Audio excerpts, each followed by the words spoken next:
ይህ የታይታኒክ ፊልም አይደለም፣ ኢትዮጵያ ውስጥ የተከሰተ እውነተኛ የፍቅር ታሪክ እንጂ።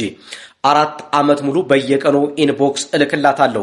ለሳያት ደምሴ ያለውን ጥልቅ ፍቅር የገለጸው ወጣት ታሪክ። የኢትዮጵያ ዝነኛ አርቲስት ሳያት ደምሴን አፈቅራታለሁ የሚሉ ወጣቶች ብዙ መሆናቸው ቢታወቅም የዚህ ወጣት ታሪክ ግን ለየት ያለና መላው ሶሻል ሚዲያን ያነጋገረ አነጋጋሪ አጀንዳ ሆኗል።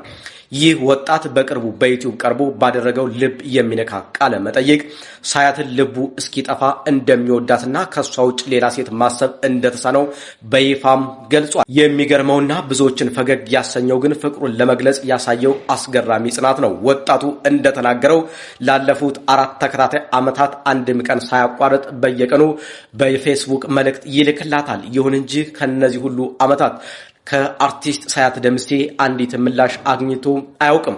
4 ዓመት ሙሉ በየቀኑ እንደምን አደርሽ እና አፈቅርሻለሁ እያሉ በዝምታ መታጀብ ለብዙዎች የጽናት ሽልማት የሚያሰጥ ትዕግስትም ይመስላል። ወጣቱ ለራሱ ባለው እምነት ግን ወደኋላም አላለም። ሳያት አንዴ እድሉን ሰጥታ ብታገኘኝና ብታውቀኝ እኔን እንደምትወደኝ እርግጠኛ ነኝ በማለት በራስ መተማመን በሞላበት ሁኔታም ተናግሯል። ይህ ሰው ኢንቦክስ ገብቶ ሰላምታ መላክን እንደ መደበኛ ስራም ተያይዞታል።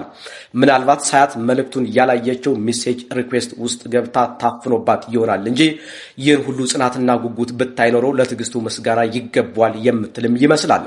በተለይ ከሷ ውጭ ማንንም ማሰብ አልችልም ማለቱ ለፍቅሩ ያለውን ታማኝነት ቢያሳይም 4 ዓመት ሙሉ መልስ ሳይሰጡት አሁንም ተስፋ አለመቁረጡ ግን ለብዙዎች አስገራሚም ሆኖባቸዋል።